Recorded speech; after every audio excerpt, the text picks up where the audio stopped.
तर नारे नारे नारे नारे नारे नारे ना.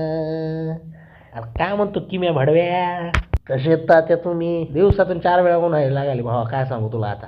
तू पण पार काळा पडला रे उन्हामुळं. परभणी 2-4 वेळा चक्र झाल्या माझ्या, पार शेट्ट पण भाजून शेवाया झाल्या त्याच्यात, काय सांगू तुम्हाला. हो ना बे, पार गोट्या तोंडापेक्षा गोऱ्या दिसायला आता. तुला काय सांगू, चल तुला दाखवतो. म्हणजे ऊन किती ते दाखवतो, चल. तुम्ही पण तात्याचा आवरत, मला वाटलं दुसरं काहीतरी दाखवायला तर आवरा. मी नाही भाड्या, तू आहेस. काही डोक्यात विचार काढतो मला, मी काय माझ्या गोट्या दाखवू तुला. मस्करी केली हो. तात्या एवढं दुरून भेटायला आलं, काही व्यवस्था केली का? काय म्हणती तात्याला उशाचा रस पाजू की? हो तात्या, उशाचा रस प्या बघा, लय गार वाटते. पार तोंडापासून बुडापर्यंत आग नुसती विझून जाईल, थंडगार पडताल बघा. किमी आहे तुझ्या बायकोचं नाव काय रे?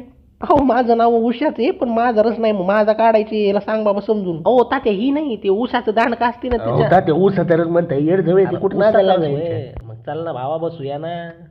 येड झवे कुठे या खुश झालतो ना, कोणती उषा रस पाजायली म्हणलं बाबा. अहो ते जाऊ दे राव तात्या, पण ऊन काय मोकार वाढलंय राव. सूर्य काय परभणी नाकोल्याच्या भोवतीच फिरायला काय, मला हेच कळलं झालंय राव. मी तर ना कूलर मध्ये फ्रीज मध्ये पाणी भरू भरू, पाण्याच्या बाटला भरू भरू बेजार हो, तरी माझी बायको ओरडती. रात्री तर काय करू, आता माझीच एनर्जी राहत नाही म्हणा गरमीवर रात्री. पोट्टे हो, सध्या ऊन लय घाण फार वाढलेलं आहे, तुम्हाला खोटं नाही बोलत. आणि रात्रीची गरमीमुळे तर झोपच येईन, तुम्हाला खोटं नाही बोलणार बघा. रात्री पंखा कूलर लावून पण पूर्णपणे भोंगळं झोपतो मी, तर एक घामानं अख्खी गादी ओली होती बघा. किमान ना, तुम्हाला काय काय प्रॉब्लेम येतो उन्हामध्ये एवढा गरमीचा, आम्हाला सांगा बरं. काय प्रॉब्लेम येतो? एक दिवस चल माझ्यासोबत परभणीला, मग कळेल. याचं तिकीट काढ रे परभणीचं जरा, मग कळेल ऊन काय असते काय नसते. मित्रांनो, तुम्हाला आपलं म्हणून एक सजेशन देतो.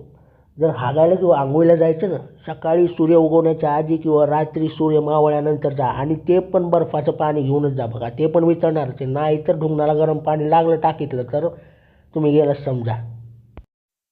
आणि हो रे भाड्यानो, पाणी जरा जास्त प्या, उन्हाळी लय बेकार लागली. एकदा जर उन्हाळी लागली, तुम्ही त्याच्यावर पाणी शिंपडा, बर्फ घासा, ते काही शांत होणार नाही. आणि झाडे लावा, झाडे जगवा भाड्यानो, हे एवढं ऊन त्याच्यामुळेच पाडायले मायला तुमच्या.